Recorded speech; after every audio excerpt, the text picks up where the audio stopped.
السلام علیکم ورحمۃ اللہ وبرکاتہ۔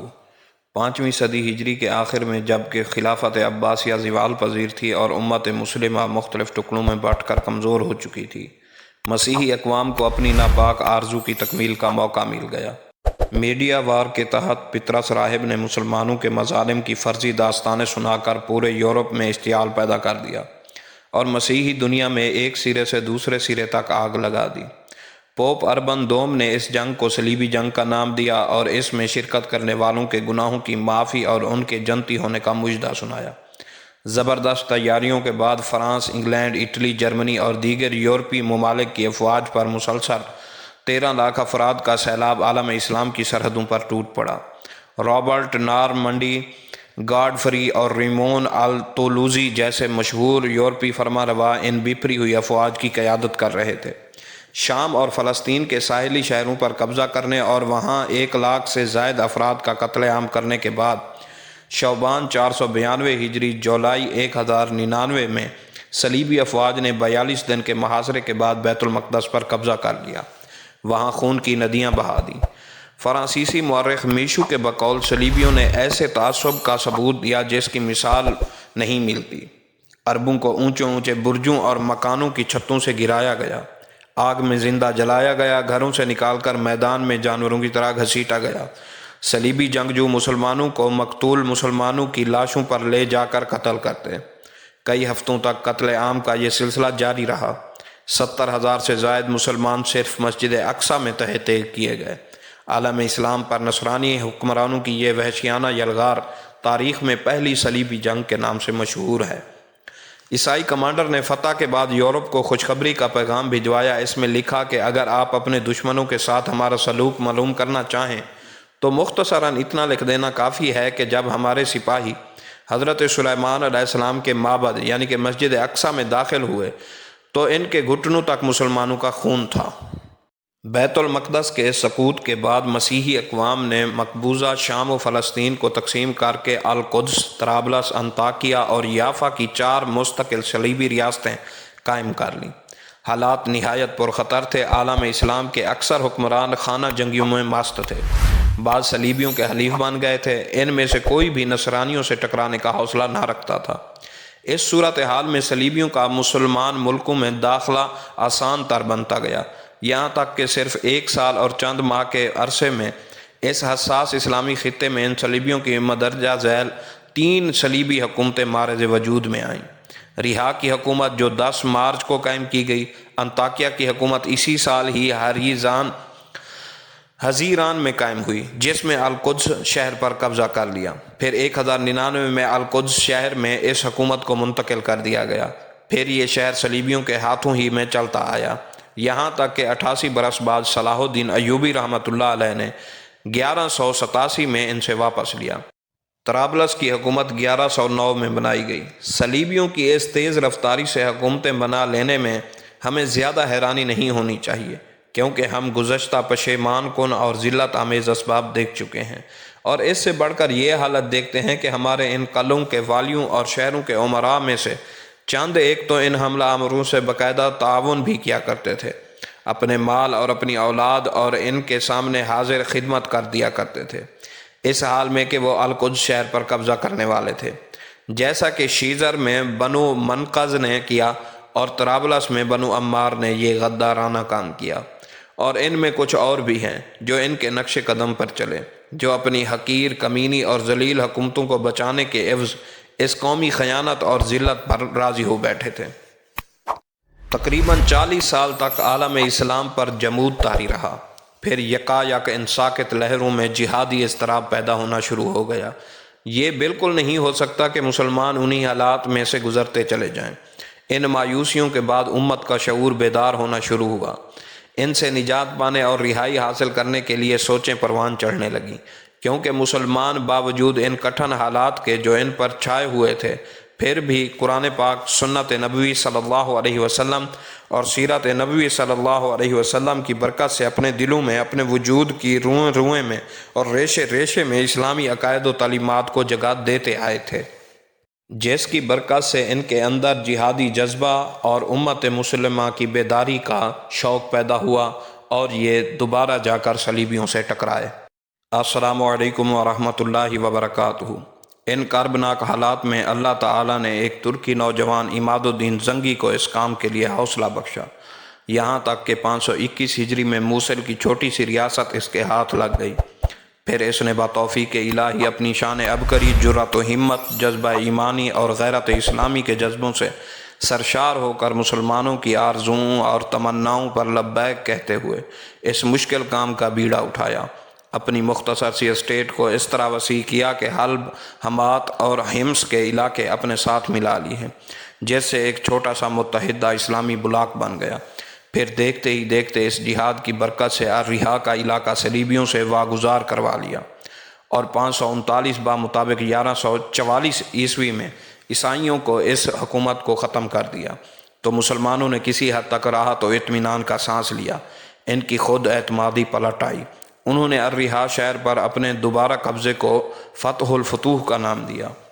عماد الدین زنگی کے پے در پہ حملوں نے عیسائی دنیا فاتحین کے دماغ سے تمام اسلامی دنیا کو زیر نگیں کرنے کا خیال رخصت کر دیا، اور وہ فلسطین اور شام کی مقبوضات کے دفاع کو اپنی بڑی کامیابی سمجھنے لگے۔ تاہم عماد الدین زنگی رحمۃ اللہ علیہ نے ان کی یہ خام خیالی بھی دور کر دی، اور حصن بارین، بال بک اور رہا کے اہم مراکز ان کے قبضے سے آزاد کرا لیے۔ پھر وہ اسلامی بلاک کی توسیع میں مسلسل کوشاں رہا۔ اس نے اپنی جہادی یلغاروں کو جاری رکھا، یہاں تک کہ اس نے دخل انداز غاصب صلیبیوں کے ناپاک وجود کو ہلا کر رکھ دیا۔ بالآخر 541 ہجری میں جعبر نامی قلعے کے محاصرے کے دوران امت مسلمہ کا یہ عظیم سپہ سالار اور مجاہد شہید کر دیا گیا۔ پھر اس کے ہونہار سپوت نور الدین محمود رحمۃ اللہ علیہ نے اس عمل کو اٹھایا۔ اللہ تعالیٰ نے اس صلیبیوں کے ساتھ جہاد کا سچا جذبہ عطا کیا۔ اس نے کتنے ہی قلعے اور شہر صلیبیوں کے قبضے سے واپس لیے۔ اللہ تعالیٰ بھی اسے اس کی خلوص نیت اور رفتار عمل جہاد کی نسبت سے اپنے مدد خاص سے نوازتا رہا، یہاں تک کہ اس نے القدس شہر صلیبیوں سے چھڑوانے کا مصمم ارادہ کر لیا۔ یہاں تک ہی نہیں بلکہ بیت المقدس میں رکھوانے کے لیے ایک منبر بھی بنوایا۔ کاریگروں کو انتہائی مہارت اور دلچسپی سے بنانے کا حکم دیا۔ بڑھئی حضرات کو یوں سمجھایا کہ ہم نے اسے بیت المقدس کی زینت بنانا ہے، لہٰذا اپنے فن کی مہارتوں کو انتہا تک لے جاؤ۔ چنانچہ کاریگروں نے کئی سالوں کی محنت شاقہ سے اسے تیار کیا۔ امام ابن الاسیر الکامل میں اس پر یوں رقم تراز ہیں کہ یہ ایک ایسا کارنامہ ہے جو اس سے قبل مسلمانوں نے انجام نہ دیا تھا۔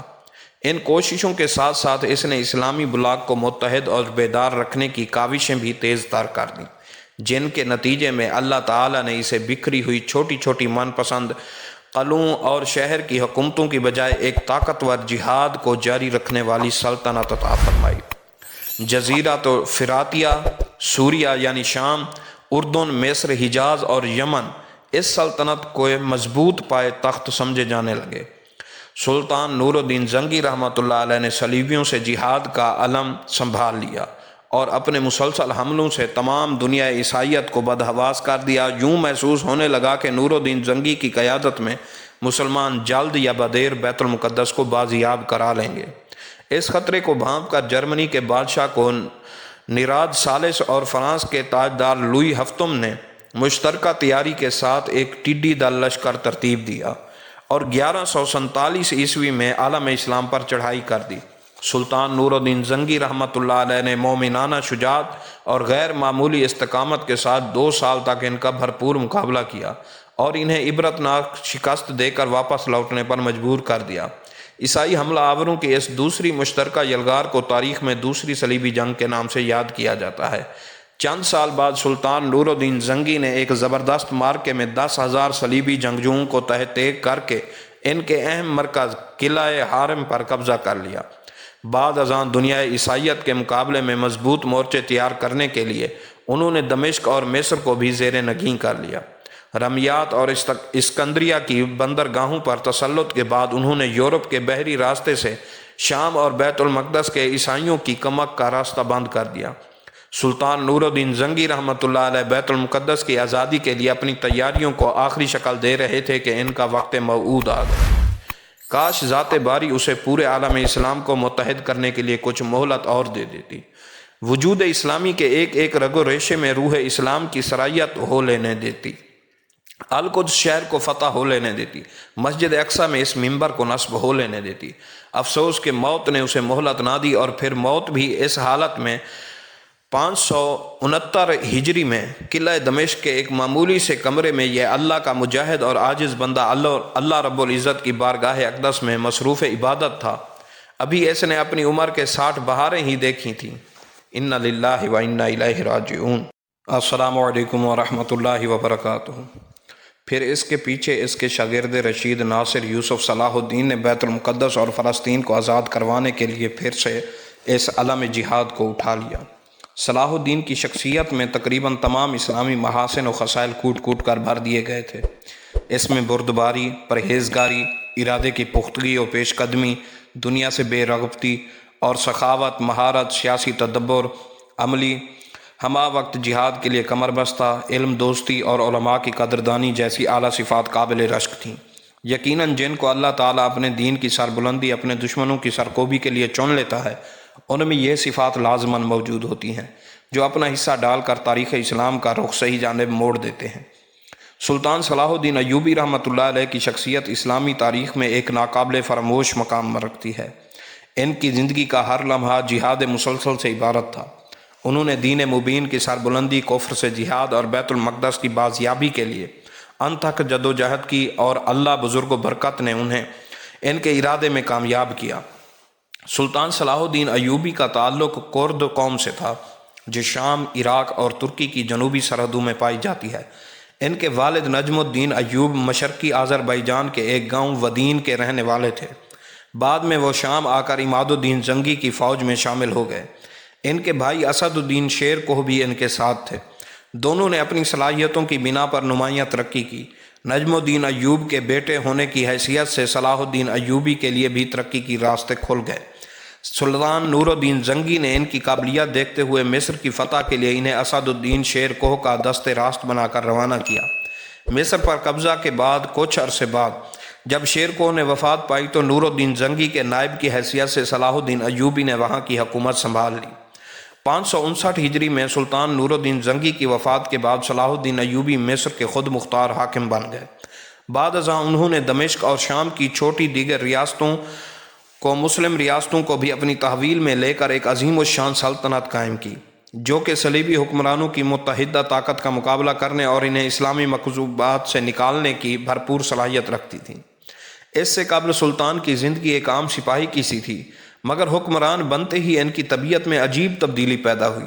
انہوں نے راحت و آرام سے منہ موڑ لیا اور محنت و مشقت کو خود پر لازم کر لیا۔ ان کے دل میں یہ خیال جم گیا کہ اللہ کو ان سے کوئی بڑا کام لینا ہے جس کے ساتھ عیش و آرام کا کوئی جوڑ نہیں۔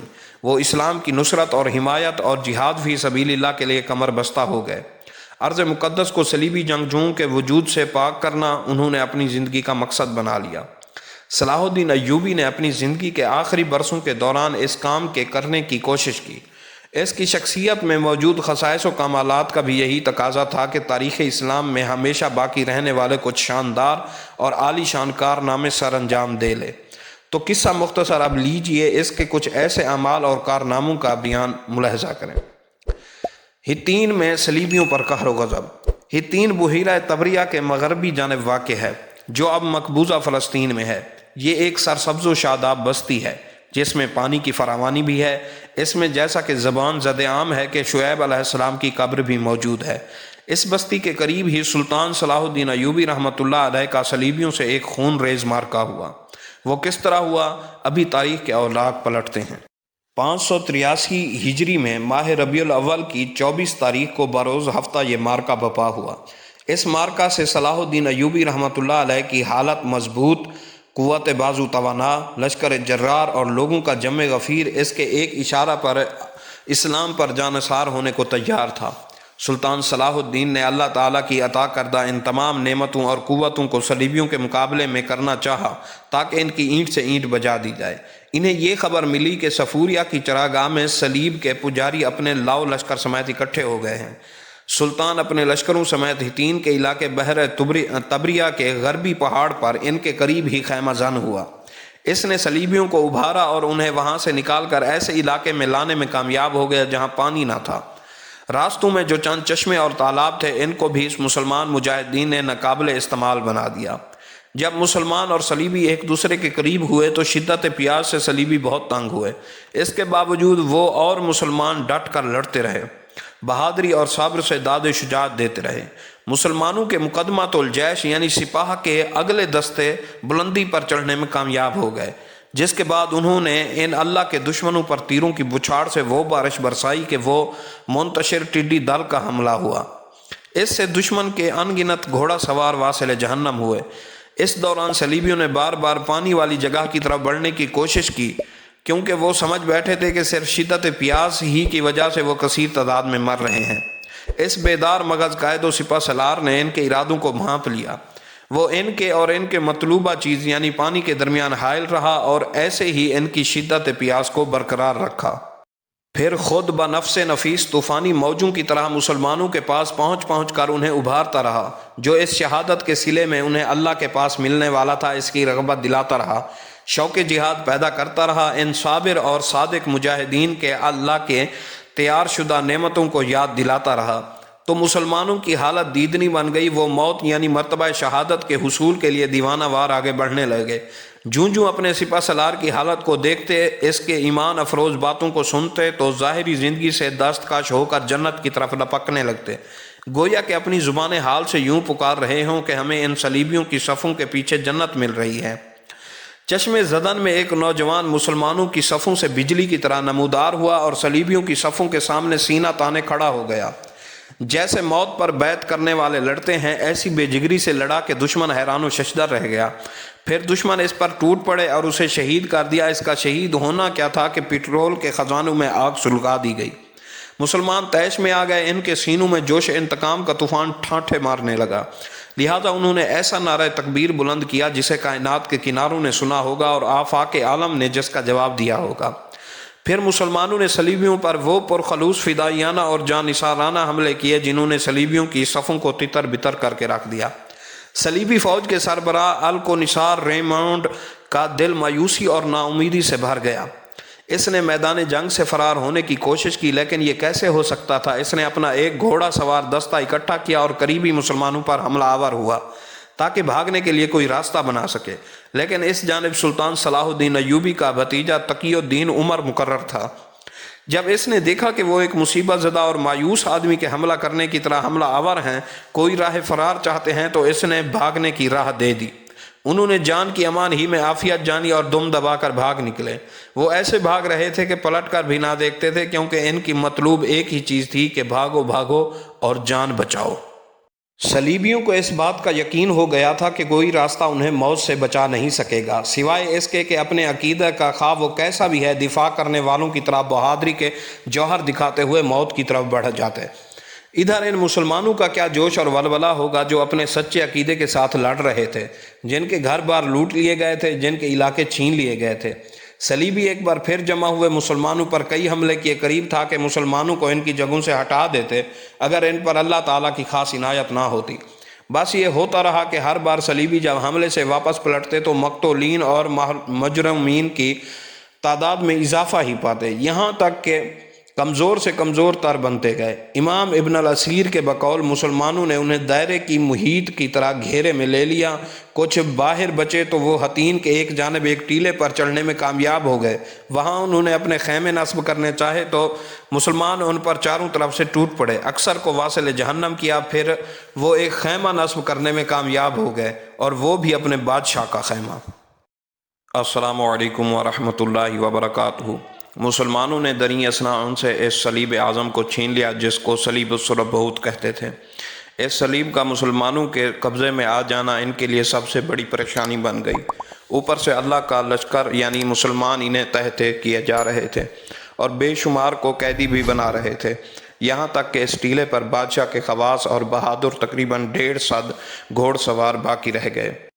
یہاں سے ہم صلاح الدین کے بیٹے سلطان افضل کی بات آپ کے سامنے رکھتے ہیں، جو اس نے مارکہ کے اس مرحلے سے متعلق اپنی عینی شہادت کے طور پر بیان کی۔ وہ بتاتا ہے کہ میں بھی اس مارکہ میں اپنے ابو کے ہمراہ تھا۔ ان فرنگیوں نے اپنے مد مقابل مسلمانوں پر ایک بارگی ایک بڑا خطرناک حملہ کیا، یہاں تک کہ انہیں میرے ابو کے قریب تک لے آئے۔ میں نے اپنے ابو جان کی طرف نگاہ اٹھائی تو چہرے پر پریشانی اور غصے کے آثار دیکھے۔ انہوں نے اپنی ریش مبارک کو پکڑا اور نعرہ تکبیر بلند کرتے ہوئے دشمن پر ٹوٹ پڑے۔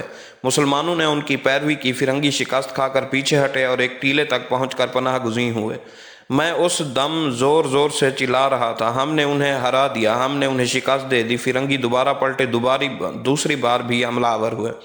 انہوں نے اپنے سامنے والے مسلمانوں کو پھر میرے ابو تک پہنچا دیا۔ میرے ابو جان نے دوبارہ پہلے کی طرح کیا، مسلمان بھی ان کے ساتھ ہی جھپٹے اور یوں دوبارہ انہیں اس ٹیلے تک پیچھے ہٹنے پر مجبور کر دیا۔ دراصل صلاح الدین ایوبی رحمۃ اللہ علیہ اپنا یہ فعل اور عمل اس انداز سے کر رہے تھے جس انداز سے رسول اللہ صلی اللہ علیہ وسلم نے یوم بدر میں کیا تھا۔ جیسا کہ سیدنا علی بن ابی طالب روایت بیان کرتے ہیں کہ جب لڑائی اپنے جوبن پر ہوتی، آنکھیں جوش انتقام میں سرخ ہو چکی ہوتی تو لوگ آپ کے پاس آ کر آپ کو بچایا کرتے تھے۔ لڑائی کی اس حالت میں آپ دشمن کے قریب تر ہوا کرتے تھے۔ یہ کوئی قابل تعجب بھی نہیں، بلکہ ایسے مرحلے میں ایک حقیقی مومن سپہ سالار جو صلاح الدین ایوبی رحمۃ اللہ علیہ جیسا ہو، اسے رسول اللہ صلی اللہ علیہ وسلم کی پیروی ہی کرنی چاہیے۔ جب مسلمان دوسری مرتبہ فرنگیوں پر جھپٹے، افضل پھر چلانے لگا، ہم نے انہیں شکست دے دی، ہم نے انہیں ہرا دیا، تو اس کا باپ سلطان اس کی طرف پلٹا اور اسے کہا، چپ ہو جاؤ، جب تک اس خیمے کو اکھاڑ نہ لیں ہم نے انہیں شکست نہیں دی۔ یہ صلیبی بادشاہ کے اس خیمے کی طرف اشارہ کرتے ہوئے کہا جو ٹیلے پر نصب کیا گیا تھا۔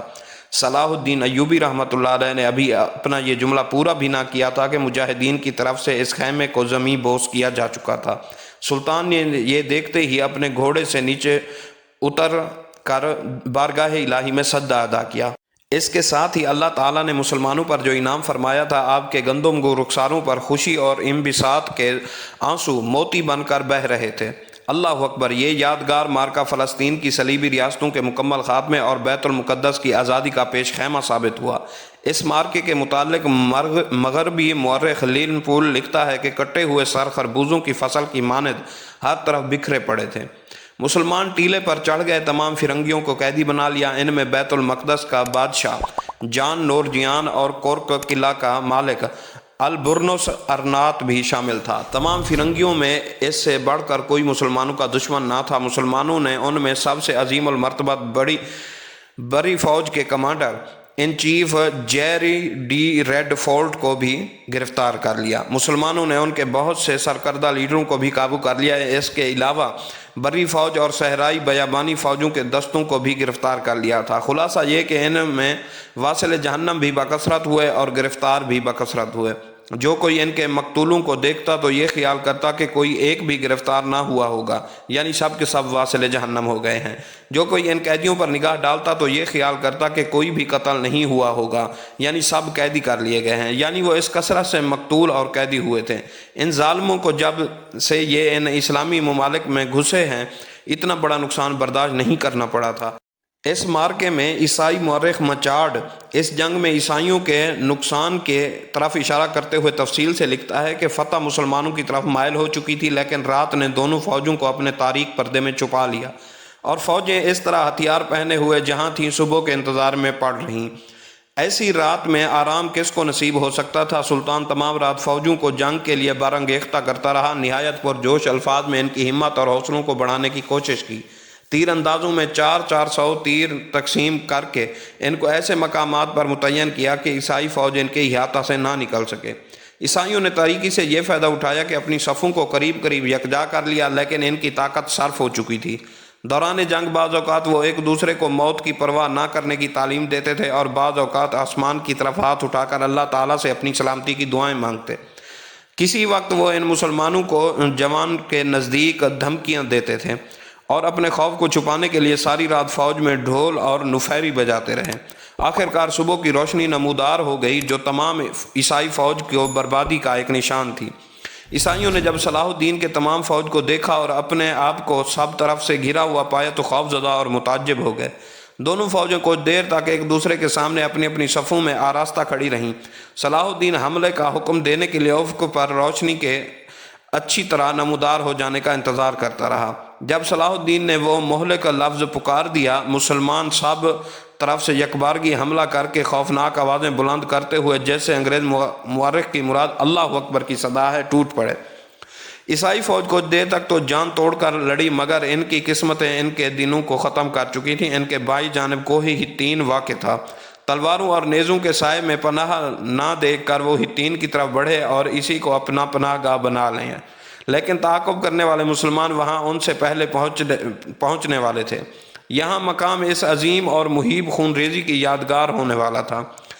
صلیب کی لکڑی جو اکا کے پادری کے ہاتھ میں تھی، پادری کے کٹ کر گر جانے پر لزا کے پادری نے سنبھالی، مگر وہ مع صلیب کے مسلمانوں کے ہاتھوں میں قید ہو گیا۔ صلیب کو چھڑانے کی کوشش کرنا باقی عیسائی فوج کے موت کا باعث ہو گیا۔ حطین کی زمین کشتوں سے بھر گئی، خون کا دریا نکلا۔ ایک روایت کے مطابق 30,000 عیسائی فوج کے خون سے رنگی گئی اور 30,000 ہی مسلمانوں کی قید میں آ گئے۔ مسلمانوں کی فوج کے نقصان کا کوئی اندازہ بیان نہیں کیا گیا، مگر ایسی فتح آسانی سے نہیں ہو سکتی۔ عیسائی نائٹ اور سوار سر سے پاؤں تک لوہے کی زرہوں وغیرہ میں ایسے چھپے ہوئے تھے کہ سوائے آنکھ کے ان کے جسم کا کوئی مقام کھلا نہیں ہوتا اور کوئی ہتھیار آسانی سے ان پر کارگر نہیں ہو سکتا تھا۔ ایک مسلمان مورخ اس امر کو بطور عجیب واقعہ بیان کرتے ہوئے جہادی عظمت کے حقائق کا انکشاف کرتے ہوئے لکھتا ہے کہ عیسائی سوار سر تا پا لوہے سے ڈھکے ہوئے تھے اور ان کے جسم پر نیزہ اور تلوار سے زخم لگانا مشکل تھا، اس لیے پہلے گھوڑے کو قتل کر کے سوار کو زمین پر گرانا پڑتا تھا اور پھر اس کو مارا جاتا۔ اس سبب سے بے شمار مال غنیمت میں کوئی گھوڑا مسلمانوں کے ہاتھ نہ آیا۔ عیسائی مقتولوں کے سخت ہیبت ناک نظارے مورخین نے بیان کیے ہیں۔ ان کی صفوں کی صفیں کٹی پڑی تھیں اور جدھر نظر جاتی تھی اس طرح عیسائی کی تعداد بھی عظیم تھی۔ ایک ایک رسی میں 30 40 عیسائی باندھ دیے گئے اور 100 200 قیدیوں کو ایک جگہ بند کیا گیا، جن پر ایک ہی مسلمان محافظ تھا۔ ایک شخص اپنا چشمدید واقعہ بیان کرتا ہے کہ ایک مسلمان سپاہی اکیلا 40 عیسائی قیدیوں کو خیمہ کی رسی سے باندھ کر ہانکتا ہوا لے جا رہا تھا۔ دمشق میں 3 دینار کو ایک عیسائی قیدی فروخت ہوا، اور ایک سپاہی نے جس کے پاس جوتا نہ تھا اپنے حصے کے ایک عیسائی قیدی کو ایک کشف دوز موچی کے ہاتھ جوتے کے بدلے میں فروخت کر دیا۔ مال غنیمت کی تقسیم سے ہر ایک غریب سپاہی بھی مالدار ہو گیا۔ غرض اس قسم کے جو حالات بیان کیے گئے ہیں جس سے ظاہر ہوتا ہے کہ حطین کی شکست نے عیسائیوں کی طاقت کو جڑ سے اکھیڑ دیا تھا، اور اس سے زیادہ ابتری اور تباہی کیا ہو سکتی تھی کہ عیسائیوں کی صلیب، عیسائیوں کے بادشاہ، ہر ایک عیسائی امیر اور نامور شخص مسلمان کے ہاتھوں قید ہو گیا تھا۔ عمراء اور نامور والیان ملک عیسائیوں میں صرف ایک شخص ریمنڈ تھا طرابلس، جو فوج کے پچھلے حصے میں متعین تھا، میدان جنگ سے جان بچا کر بھاگ سکا، مگر موت نے وہاں بھی اس کا پیچھا نہ چھوڑا اور طرابلس میں پہنچ کر دل شکنی سے یا ذات الجنب کے مرض سے مر گیا۔ السلام علیکم ورحمۃ اللہ وبرکاتہ۔ صلیبیوں کو شکست دینے کے بعد حساب کی گھڑی آن پہنچی تھی، لیکن کس کا حساب؟ اس ریجنالڈ کا حساب جو مسلمانوں کو اذیتیں اور تکالیف پہنچانے اور ان کی بدخواہی اور دشمنی میں تمام صلیبی امراء میں سے پیش رہتا تھا، جو مسلمانوں سے فراڈ کرنے، دھوکہ دینے اور وعدے توڑنے میں بہت گہرا آدمی تھا۔ صلاح الدین اور ریجنالڈ کے مابین ایک معاہدہ طے پایا تھا، جس کے مطابق حاجیوں اور تاجروں کے قافلے صحرائے اردن سے ارنات کے قلعے کرک کے قریب سے بڑے اطمینان سے بلا خوف گزرتے رہے۔ مصر اور شام کے درمیان بھی ایک راستہ برائے آمد و رفت بن چکا تھا۔ یہ دونوں شہر اس قدر ترقی پذیر بیدار اسلامی بلاک کے 2 اہم بازو تھے جسے نور الدین نے منظم کیا تھا، جس کا بعد میں صلاح الدین وارث بنا۔ جیسا کہ پچھلی قسطوں میں ذکر ہو چکا ہے، ایک بار ایسے ہوا کہ ایک بہت بڑا قافلہ عمدہ ساز و سامان لیے مصر سے بجانب اردن رواں دواں تھا۔ ان نفیس، عمدہ ترین اور بیش بہا گراں مایہ اشیاء پر نظر پڑتے ہی ریجنالڈ کی رال ٹپکنے لگی۔ اس نے تمام وعدوں کو پسے پشت ڈال کر قول و قرار کو توڑ کر قافلے کو لوٹا اور سب اہل قافلہ کو گرفتار کر کے قیدی بنا لیا۔ پھر ان سے یوں کہنے لگا، قولوا لمحمدکم یخلصکم، کہ تم اپنے نبی محمد صلی اللہ علیہ وسلم سے کہو کہ وہ یہاں سے آئیں اور تمہیں چھڑا لے جائیں۔ اور 577 ہجری بمطابق 1181 عیسوی کو موسم گرما میں ریجنالڈ اپنی فوجوں کو لے کر نکلا۔ بلاد عرب میں آگے بڑھتے بڑھتے شیمہ کے علاقے تک آن پہنچا۔ مدینہ منورہ پھر مکہ مکرمہ تک چڑھائی کرنے کی اس کی نیت بن چکی تھی، اس لیے وہ پر تول ہی رہا تھا کہ فروغ شاہ صلاح الدین کے بھتیجے نے جو دمشق پر اس کی طرف سے قائم مقام تھا، اردن پر حملہ کرنے میں پھرتی سے کام لیا، جس کی وجہ سے ریجنالڈ اپنے تخت سلطنت کورک کو بچانے کے لیے واپس پلٹنے پر مجبور ہو گیا۔ اس کے انہی ظلم و جور پر مبنی افعال اور وعدوں کو توڑ کر کرنے والی حرکتوں کی وجہ سے صلاح الدین نے قسم اٹھا رکھی تھی، اگر اللہ تعالیٰ نے اسے ریجنالڈ پر کامیابی عطا فرمائی تو وہ اپنے ہاتھ سے اسے واصل جہنم کرے گا۔ اب جب کہ حساب کا وقت آن پہنچا تو اللہ تعالیٰ نے ریجنالڈ کو جنگی قیدی کی صورت میں سلطان کے سامنے لا کھڑا کیا، تو سلطان صلاح الدین اسے اس کی ایک ایک حرکت اور کرتوت یاد دلانے لگا۔ اسے کہنے لگا، تو کتنی بار قسمیں اٹھاتا رہا اور کتنی ہی بار انہیں توڑتا رہا۔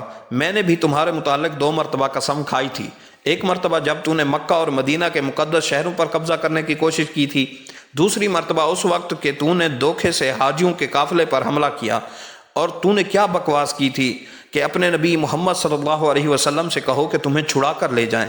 ہاں، اب وہ وقت آن پہنچا ہے کہ میں محمد صلی اللہ علیہ وسلم کے لیے بدلہ لے رہا ہوں۔ اس کے بعد اسے اسلام قبول کرنے کی دعوت دی، جسے اس نے ٹھکرا دیا۔ پھر اس وقت سلطان ناصر صلاح الدین نے ایک تلوار نما خنجر کو درمیان سے پکڑ کر اسے مارا، پھر اس کے ہاتھ کسی ساتھی نے ملعون کا کام تمام کر دیا۔ پھر اسے گھسیٹا گیا، مشہور و معروف قیدیوں کو دمشق کی طرف چلایا گیا اور ایک قلعے میں انہیں بند کر دیا گیا۔ ابن شداد کے قول کے مطابق مسلمانوں نے وہ رات انتہائی زیادہ مسرت اور فرحت اور کمال درجے کی خوشیوں میں بسر کی۔ اللہ رب العزت سبوح قدوس کی تعریفوں اور شکر کے جملوں سے فضا گونج رہی تھی۔ اللہ اکبر اور لا الہ الا اللہ کی صداؤں میں اتوار کی صبح طلوع ہوئی۔ آخر ربیع الآخر 583 ہجری کے 4 شنبہ کے روز سلطان نے عکا کی طرف کوچ کیا۔ یہ مشہور بندرگاہ جو تاجروں اور سوداگروں سے بھری ہوئی تھی اور جس نے بقول مورخ مچارڈ کے پچھلے زمانہ میں مغرب کی نہایت طاقتور فوجوں کے حملوں کا 3 برس تک مقابلہ کیا تھا، 2 روز بھی سلطان کے مقابلے میں نہ ٹھہر سکی۔ سلطان نے اہل شہر کو امان اور آزادی دی کہ وہ اپنے سب سے قیمتی اسباب جو لے جا سکیں وہاں سے لے کر چلے جائیں۔ جمعہ کے روز سلطان شہر میں داخل ہوا۔ قاضی فاضل بھی اس موقع پر مصر سے آ گئے اور سب سے پہلے نماز جمعہ ساحل کے علاقہ عکا میں پڑھی گئی۔ اس کے بعد نابلس، حیفا، کیساریہ، صفوریہ، ناصرہ یکے بعد دیگرے بہت جلد بغیر کسی مزاحمت کے فتح کر لیے گئے، اور اس سلسلہ فتوحات میں تمام ساحل کو چند ہی ماہ میں سلطانی افواج نے مسخر کر لیا۔ ایک مورخ نے ان میں سے بعض مشہور مقامات کے نام بترتیب کچھ اس طرح بیان کیے ہیں: تبریہ، عکا، زیب، معالیہ، اسکندرونہ، ناصرہ، اور، صفوریہ، فولا، جنیس، ارعین، دیوریہ، اسربلا، بیان، نابلس، لجون، اریحہ، سنجل، بیرہ، یافا، ارسوف، کیساریہ، حیفا، سرفد، سیدہ، بیروت، قلعہ، ابی الحسن، جبیل، نجدل، یابا، مجدل، حباب، داروم، عزا، اسکلان، تل صافیہ، تل احمر، اترو، بیت جریل، جبل الخیل، بیت اللحم، لاب، ریلا، کریتا، القدس، صوبہ، ہرمز، صلح، عزوہ، شقیف۔ ان مقامات میں سے اکثر تو سلطان نے امن اور مصالحت کے ساتھ لے لیے۔ ان کے باشندوں کو اپنے مال و اسباب لے کر امن سے چلے جانے کی اجازت دی۔ مسالے ملکی کے لحاظ سے سلطان اپنی نرمی اور ملاطفت کے سلوک سے غلطی کر رہا تھا۔ وہ متفرق باشندوں اور ان کی پریشان طاقتوں کو یکجا جمع ہو جانے اور اس جمعیت سے ایک مضبوط طاقت پیدا کر لینے کا موقع دے رہا تھا۔ اس خطرناک غلطی کا اس کو آخر خمیازہ اٹھانا پڑا، مگر کوئی اس قسم کا خیال اس کو اس احسان اور مروت کرنے سے باز نہ رکھ سکا۔ وہ تمام عیسائیوں کو امن و امان دینے اور صلح کے ساتھ اطاعت کرانے کے لیے تیار رہا۔ بعض مقامات کے لوگ اس سے مقابلہ کرنے پر تیار ہوئے، مگر ان کو بھی امن و امان دینے کے لیے جب وہ امان مانگیں وہ ہر وقت تیار رہتا تھا۔ مثلا اسکلان کے لوگ، جو ایک نہایت مضبوط اور ساتھ ہی نہایت مفید مقام تھا، کیونکہ مصر کے ساتھ براہ راست آمد و رفت کے تعلقات قائم کرنے کا ایک محفوظ اور کارآمد ذریعہ تھا، مقابلہ کیا۔ جب سلطانی فوج نے قلعہ کو توڑ کر شگاف ڈالا اور سلطان نے باشندوں کو اس وقت بھی امن قبول کرنے کے لیے کہا تو انہوں نے انکار کیا اور مقابلے کے ارادے کو نہ چھوڑا۔ لیکن گوئی بادشاہ یروشلم نے، جو سلطان کی قید میں سلطان کے ہمراہ تھا، اہل اسکلان کو سمجھایا کہ تم اپنے بچاؤ کے بے فائدہ کوشش میں اپنے اہل و عیال کی جانوں کو خطرے میں نہ ڈالو۔ اس پر انہوں نے سلطان کے پاس آ کر صلح اور امن کی درخواست کی، اور سلطان نے بقول مچارڈ ان کی شجاعت کی داد دینے میں جو شرائط انہوں نے پیش کی منظور کر لی۔ اور اپنے بادشاہ کی نسبت ان کی محبت کے خیالات سے متاثر ہو کر بادشاہ کو 1 سال کے اختتام پر آزاد کر دینے کے لیے رضامند ہو گیا۔ اس کے بعد سلطان نے 10,000 مسلمان قیدیوں کو بھی عیسائیوں سے رہا کروایا۔ فتح اسقلان کے بعد سلطان نے تمام لشکروں کو جو اطراف و جوانب میں منتشر ہوئے تھے بیت المقدس کی طرف کوچ کرنے کے لیے جمع کیا۔ علماء و فضلاء اور ہر فن کے علم کے اہل کمال کو جو اس عرصہ میں سلطان کی کامیابی کی خبریں سن کر مختلف دیار سے اس کے پاس جمع ہو گئے تھے ساتھ لیا اور اللہ تعالیٰ سے نصرت کی دعائیں مانگتے ہوئے اس مقدس گھر کی طرف راہی ہوئے۔ بیت المقدس کے قریب پہنچنے پر جب عیسائیوں کی فوج کے ایک دستے سے مسلمان لشکر کی ایک بڑھی ہوئی جماعت سے مد بھیڑ ہوئی تو سلطان نے تمام ارکان دولت، اہل شجاعت، شاہزادگان، مرتبت، برادران عالی ہمت اور تمام امراء اور مصاحبین اور اہل لشکر کے ایک دربار مرتب کیا۔ ان سب سے صلاح و مشورہ لیا اور خاتمہ پر ان سب کو خطاب کر کے ایک پراثر تقریر کی۔ اگر اللہ تعالیٰ کی مدد سے ہم نے دشمنوں کو بیت المقدس سے نکال دیا تو ہم کیسے سعادت مند ہوں گے۔ جب وہ ہمیں توفیق بخشے گا تو ہم کتنی بڑی بھاری نعمت کے مالک ہو جائیں گے۔ بیت المقدس 91 برس سے کفار کے قبضہ میں ہے اور اس تمام عرصہ میں اس مقدس مقام پر کفر و شرک ہوتا رہا ہے۔ ایک دن بلکہ ایک لمحہ بھی اللہ واحد کی عبادت نہیں ہوئی۔ اتنی مدت تک مسلمان بادشاہوں کی ہمتیں اس کی فتح سے قاصر رہیں۔ اتنا زمانہ اس پر فرنگیوں کے قبضہ گزر گیا۔ بس اللہ تعالیٰ نے اس فتح کی فضیلت آل ایوب کے واسطے رکھی تھی کہ مسلمانوں کو ان کے ساتھ جمع کرے اور ان کے دلوں کو ہماری فتح سے رضامند کرے۔ بیت المقدس کی فتح کے لیے ہمیں دل و جان سے کوشش کرنی چاہیے اور بے حد سعی اور سرگرمی دکھانی چاہیے۔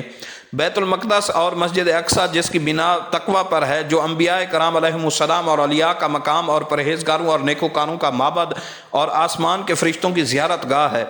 غضب کی بات ہے کہ وہاں کفار کا قبضہ ہے، کافروں نے اس کو اپنا تیرتھ بنا رکھا ہے۔ افسوس افسوس، اللہ کے پیارے بندے جوک در جوک اس کی زیارت کو آتے ہیں۔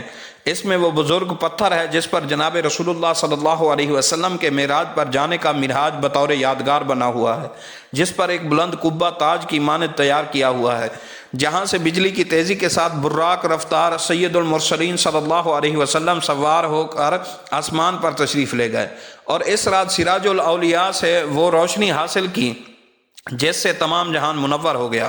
اس میں سیدنا سلیمان علیہ نبینا علیہ السلام کا تخت اور سیدنا داؤد علیہ السلام کی محراب ہے۔ اس میں چشمہ سلوان ہے جس کے دیکھنے والے کو حوض کوثر یاد آ جاتا ہے۔ یہ بیت المقدس مسلمانوں کا پہلا قبلہ ہے اور مبارک گھروں میں سے دوسرا اور حرمین شریفین سے تیسرا ہے، اور وہ ان 3 مسجدوں میں سے ایک مسجد ہے جس کے بارے میں رسول اللہ صلی اللہ علیہ وسلم نے فرمایا ہے کہ ان کی طرف سفر کیا جائے اور لوگ ارادت مندی سے وہاں جائیں۔ کچھ عجیب نہیں کہ اللہ تعالیٰ وہ پاک مقام مسلمانوں کے ہاتھ میں دے کہ اس کا ذکر اس نے کلام پاک میں اشرف الانبیاء کے ساتھ مفصل بیان فرمایا ہے۔ سبحان الذی اسریٰ بعبدہ لیلا من المسجد الحرام الی المسجد الاقصیٰ۔ اس کے فضائل و مناقب بے شمار ہیں۔ اسی سے رسول خاتم الانبیاء کی معراج ہوئی، اس کی زمین پاک اور مقدس کہلائی۔ کس قدر پیغمبروں نے یہاں عمریں گزاری، اولیاء، شہداء، علماء، فضلاء، صلحاء کو تو کچھ ذکر ہی نہیں۔ یہ برکتوں کی سرچشمہ اور خوشیوں کی پرورش گاہ ہے۔ یہ وہ مبارک صخرہ شریفہ اور قدیم قبلہ ہے جس میں خاتم الانبیاء صلی اللہ علیہ وسلم تشریف لائے اور آسمانی برکتوں کا نزول متواتر اس مقام پر ہوتا رہا۔ اس کے پاس رسول اللہ صلی اللہ علیہ وسلم نے تمام پیغمبروں کی امامت کی۔ جناب روح الامی ہمراہ تھے جب نبی اکرم صلی اللہ علیہ وسلم نے یہیں اعلیٰ علیین کو صعود فرمایا۔ اس میں سیدہ مریم علیہ السلام کی وہ محراب ہے جس کے حق میں پروردگار عالمین قرآن پاک میں ذکر کرتا ہے۔ اللہ کے نیک بندے اس میں تمام دن عبادت کرتے اور راتوں کو بیدار رہتے ہیں۔ یہ وہی مسجد ہے جس کی بنا سیدنا داؤد علیہ السلام نے ڈالی اور سیدنا سلیمان علیہ السلام اس کی حفاظت کی وصیت کر گئے۔ اس سے بڑھ کر اس کی بزرگی کی دلیل کیا ہو سکتی ہے کہ پروردگار عالمین نے اس کی تعریف سبحان الذی سے شروع کی۔ سیدنا عمر رضی اللہ عنہ نے کمال صحیح سے اس کو فتح کیا کیونکہ اس کی تعریف میں اللہ تبارک و تعالیٰ نے ایک بزرگ سورہ شریف کو شروع کیا اور قرآن کا نصف بھی وہیں سے شروع ہوتا ہے۔ پس یہ مقام ہے بزرگ اور عالی شان، اور یہ مسجد کیسی عالی قدر اور اکرم ہے جس کا وصف بیان نہیں ہو سکتا۔ اللہ تعالیٰ اس کے علو شان کو اس طرح بیان فرماتا ہے الذی بارکنا حولہ، یعنی یہ وہ مقام ہے جس کے ارد گرد ہم نے برکت ڈال دی ہے اور اپنی کمال قدرت کی آیات اپنے نبی کو اس مقام پر دکھائیں۔ اس مقام کے فضائل ہم نے نبی اکرم صلی اللہ علیہ وسلم سے سنے ہیں جو بذریعہ روایت ہم تک پہنچے ہیں۔ غرض سلطان نے ایک ایسی مؤثر اور دلکش تقریر کی کہ سامعین خوش ہو گئے، اور خاتمہ تقریر پر سلطان نے اللہ کی قسم اٹھائی کہ جب تک بیت المقدس پر اسلام کے جھنڈے نصب نہ کروں اور رسول مقبول صلی اللہ علیہ وسلم کے قدم کی پیروی نہ کروں اور صخرہ مبارک پر قابض نہ ہو جاؤں، اپنی کوشش کے پاؤں کو نہ ہٹاؤں گا اور اس قسم کو پورا کرنے تک لڑوں گا۔ مسلمان اور عیسائی مورخ اس امر پر متفق ہیں کہ یروشلم اس وقت 1 لاکھ سے زیادہ متنفس موجود تھے، جو بقول ایک مسلمان مورخ 60,000 عیسائی جنگ کرنے کے لائق تھے۔ شکست ہتین کے بعد کوئی عیسائی امیر یا سردار سوائے باطریق یروشلم کے وہاں نہ رہا۔ بالیان کے ایک عیسائی سردار بھی ہتین کی شکست سے بھاگ کر سور میں جا کر پناہ گزین ہوا تھا۔ وہاں سے بقول مورخ آرچر اس نے سلطان سے اجازت مانگی کہ اس کو اپنی بیوی اور بچے یروشلم میں پہنچا دینے کے لیے وہاں سے 1 دن کے لیے جانے دیا جائے، اور پختہ اقرار کیا کہ اگر اجازت دے دی گئی تو 1 شب سے زیادہ وہاں نہ ٹھہرے گا۔ سلطان نے از راہ اخلاق اور مروت اس کو اجازت مطلوبہ دے دی، لیکن جب یروشلم میں پہنچ گیا تو لوگوں نے اسے وہیں رہ جانے کی ترغیب دی، اور بطریق ہریکلی اس نے بھی فتویٰ دے دیا کہ اس کا اقرار پورا کرنا بمقابلہ اس کو توڑنے کے بڑا گناہ ہوگا۔ چنانچہ وہ بدعہدی کر کے وہاں رہنے کے لیے رضامند ہو گیا، اور اس طرح ایک عیسائی سردار یروشلم میں موجود ہو گیا۔ بطریق اور دوسرے سرگرم عیسائیوں نے موجودہ عیسائیوں کے درمیان جوش اور سرگرمی پیدا کرنے کی ہر ایک تدبیر کی، ان کے درمیان نہایت پرجوش تقریریں کی، ان کی ہمت اور دلیری کو بڑھایا اور شہر کی حفاظت کرنے پر آمادہ کیا۔ السلام علیکم ورحمۃ اللہ وبرکاتہ۔ ہتین میں کامیاب و کامران ہونے کے بعد القدس کی جانب راستہ بالکل واضح ہو چکا تھا۔ اب یہ بات ممکن تھی کہ صلاح الدین اس کا قصد کرتا اور قدر کوشش کر کے اس کو اپنے قبضے میں لے دیتا، لیکن اس نے عسکری نقطہ نگاہ سے اس کو دیکھا، اور یہی بات اس کی اعلیٰ شخصیت اور شان عبقریت کو نمایاں کر رہی ہے۔ اس نے سوچا القدس کئی شہروں کے درمیان واقع ہے، اور ساحل سمندر پر صلیبیوں کے کئی مراکز قائم ہو چکے ہیں، جہاں سے وہ بیرونی دنیا کے ساتھ تعلقات بڑی آسانی سے قائم کر سکتے ہیں، خصوصاً عیسائیوں کے وہ ممالک جو ارض فلسطین میں صلیبی ناپاک وجود کو لا کھڑا کرنے میں چشموں کی حیثیت رکھتے ہیں۔ اس لیے اس نے پہلے ساحلی صلیبی مراکز سے خلاصی پانے اور دوسرے صلیبی قلعوں اور پناہ گاہوں پر قبضہ کرنے کا پختہ پروگرام بنایا۔ اس کے بعد وہ القدس کی طرف پیش قدمی کر کے اسے فتح کر لے گا، جبکہ اس صلیبی ناپاک وجود کی زندگی کی شریانوں کو وہ پہلے ہی کاٹ چکا ہوگا۔ اس کے علاوہ اکا اور دوسرے ساحلی صلیبی قلعوں پر قبضہ کرنا بھی مصر اور شام کے مابین راستہ بھی بنا دے گا، جو اس کے ملک کے دونوں بازو شمار ہوتے ہیں۔ اس نے اپنے پروگرام کی تکمیل کے لیے عسکری اعتبار سے ہر طرح کی تیاری کی، مجاہدین کو اپنے ہرملا لیا اور اپنے ذہن میں کھینچے ہوئے خطوط کو زمین پر کھینچنے کے لیے چل پڑا۔ ہتین کی کامیابی کے بعد صرف چند ماہ میں ہی گزر پائے تھے کہ اللہ تعالیٰ نے اسے مدرجہ ذیل شہروں اور قلعوں پر فتح نصیب فرما دی۔ اکا، کیساریہ، حیفا، صفوریہ، مالیہ، شکیف، الغولہ، الطور، سبتیہ، نابلس، مجدلیانہ، یافا، سیدہ، جبیل اور بیروت، ہرفند اور ارملہ، غزہ، بینی، بیت لحم، بیت جبریل اور ان کے علاوہ ہر وہ چیز جو ان صلیبی بری فورسز کے پاس تھی۔ جیسا کہ ہم پہلے بیان کر چکے ہیں کہ یہ سب عظیم کامیابیاں اور بڑی بڑی فتوحات معرکہ ہتین کے بعد 583 ہجری میں صرف چند مہینوں کے دوران پوری ہو گئی تھیں۔ اس طرح بیت المقدس کو فتح کرنے کے لیے فضا مکمل طور پر سازگار تھی۔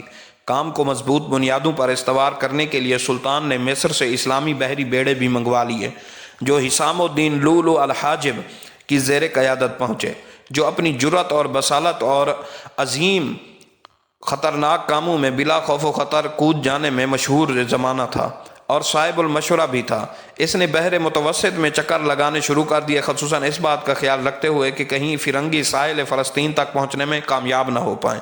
15 رجب المرجب کو بروز اتوار القدس کے قریب آن اترا۔ اب اس نے بیت المقدس میں محصور عیسائیوں سے کہا کہ بغیر خون ریزی اور کشت و خون کے، جس کے وہ ایسے مقدس مقامات میں پسند نہیں کرتا، اطاعت قبول کر لیں۔ لیکن جب انہوں نے اس کا جواب میں متکبرانہ انکار پیش کیا تو سلطان حملہ کر کے اور نقب لگا کر اس کو فتح کرانے کی تدابیر کرنے لگا۔ اس مقصد کے لیے 5 دن صرف اسی کام میں گزر گئے۔ وہ بذات خود شہر کی دیواروں کے ارد گرد چکر لگاتا رہا تاکہ اس کا کوئی کمزور پہلو تلاش کر کے وہاں سے حملہ آور ہو سکے۔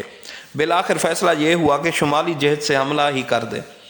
چنانچہ 20 رجب کو اس نے اپنے لشکر کو اس جانب منتقل کر دیا۔ اسی رات منجنیقیں نصب کروانی شروع کر دیں۔ صبح ہونے سے قبل منجنیقیں لگ چکی تھیں، بلکہ اپنا کام کرنے کے لیے بھی مکمل طور پر تیار تھیں۔ اب انہوں نے اپنا کام شروع کر دیا۔ دوسری طرف فرنگیوں نے فصیل کے اوپر اپنی مناجیق کو نصب کیا۔ دونوں اطراف سے پتھراؤ شروع ہو گیا۔ فریقین کے مابین سخت لڑائی ہو رہی تھی۔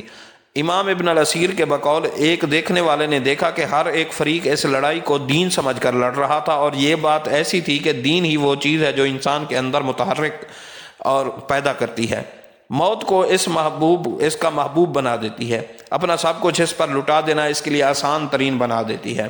امیر عز الدین عیسیٰ بن مالک جو مسلمان قائدین اور متقین میں سے ایک تھا، وہ شہید ہو گیا۔ اس کے جام شہادت نوش کرتے ہی مسلمانوں کے جوش اور ولولے میں ایک نیا رنگ پیدا ہو گیا، تو انہوں نے یک بارگی ایسا حملہ کیا کہ فرنگیوں کے قدم اکھڑ گئے۔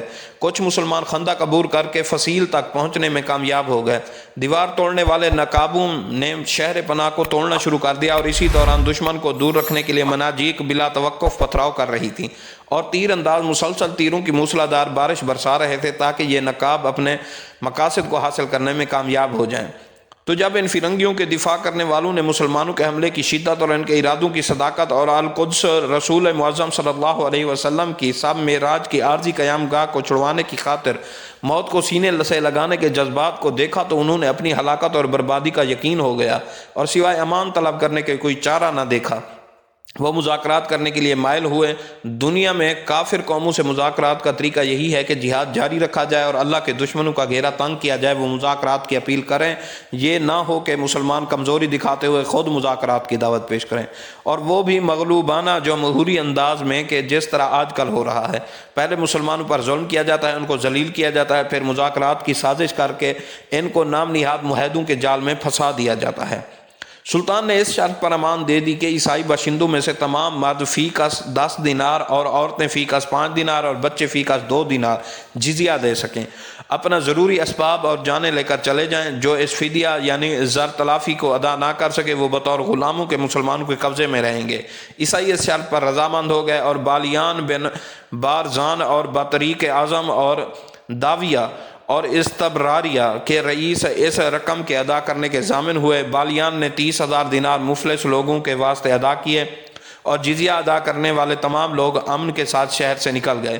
ایک بہت بڑی تعداد لوگوں کی جو بغیر جزیہ ادا کرنے کے ہر ایک ممکن ذریعہ سے، یعنی دیواروں سے لٹک کر اور دوسرے طریقوں سے نکل گئی، اور باقیوں کی نسبت بھی جو جزیہ ادا نہیں کر سکتے تھے، سلطان نے ایسی فیاضی رکھی کہ جس کی نظیر دنیا میں کم ملے گی۔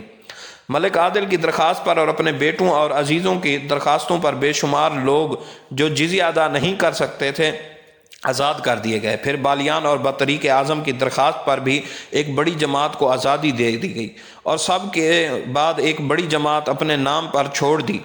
عیسائی ملکہ کو مع اپنی تمام دولت اور بے شمار مال و اسباب اور زر و جواہر کے اپنے ملازموں اور متعلقین سمیت خاوندوں کے پاس جانے کی اجازت دی، اور کسی شخص سے خواہ وہ کتنی ہی دولت اور مال لے کر نکلا، سوائے جزیہ کی معین رقم کے کچھ زائد طلب یا وصول کرنے کی مسلمانوں نے پرواہ نہیں کی۔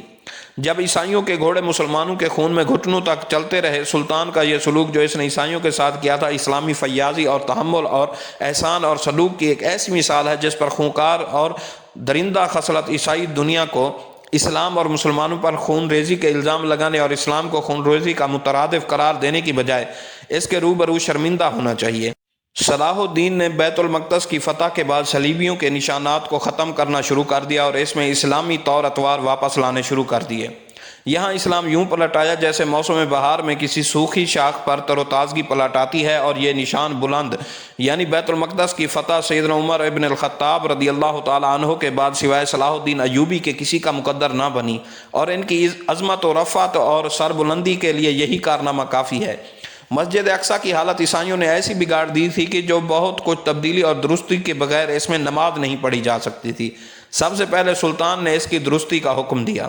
ٹیمپلرز کے عیسائیوں نے مسجد کے قدیم محراب کو بالکل چھپا دیا تھا، اس کے مغرب کی طرف ایک جدید عمارت گرجا بنا کر محراب کو اس کے اندر داخل کر دیا تھا، اور محراب دیواروں میں غائب ہو گئی تھی۔ محراب کے نصف حصہ پر دیوار بنا کر ان بدبختوں نے بیت الخلاء بنا دیا، اور نصف کو علیحدہ کر کے وہاں غلہ بھرنے کی جگہ بنائی۔ سلطان کے حکم سے یہ جدید دیواریں اور مغربی طرف کا گرجا وغیرہ گرا دیے گئے اور محراب کی اصلی صورت نکال کر جہاں اس کی مرمت اور درستی کی ضرورت تھی کر دی۔ مسجد کو اس کی اصلی حالت میں لا کر اس کو عرق گلاب سے جو دمشق سے لایا گیا تھا دھویا اور صاف کر کے نماز پڑھنے کے لیے پاک اور آراستہ کیا۔ ممبر رکھا گیا اور ممبر کے اوپر قندیلیں لٹکا دی گئیں۔ قرآن شریف کی تلاوت شروع ہو گئی اور وہیں نماز پڑھی جانے لگی اور ناقوس کی صدا کی بجائے اللہ واحد کی اذانیں کہی جانے لگیں۔ ان سارے انتظامات کے بعد سلطان نور الدین زنگی کا بنایا ہوا ممبر یہاں پر رکھا گیا۔ اس عظیم الشان مسجد میں رکھنے اور بعد فتح اس پر خطبہ پڑھے جانے کے لیے ایک عالی شان ممبر جس کو نہایت صنعت اور کاریگری سے بڑے بڑے صناؤں یعنی کہ کاریگروں کی عرصہ دراز کی محنت اور صرف زر کثیر کے بعد بنوایا تھا، اس کو اپنے خزانے میں محفوظ رکھا تھا۔ مگر سلطان رحمۃ اللہ علیہ کی یہ آرزو فتح بیت المقدس کی پوری نہ ہوئی اور ممبر اسی طرح پڑا رہ گیا۔ سلطان صلاح الدین نے اس کو منگوا بھیجا اور مسجد اقصیٰ کے محراب میں رکھ کر بزرگ نور الدین کی اس تمنا کو پورا کیا جو وہ حسرت کی طرح اپنے دل میں لے کر دنیا فانی سے چل بسے تھے۔ بیت المقدس کی عمارت اور متبرکات اور دوسرے قوائف بھی تبدیلیاں اور درستیاں کی گئیں۔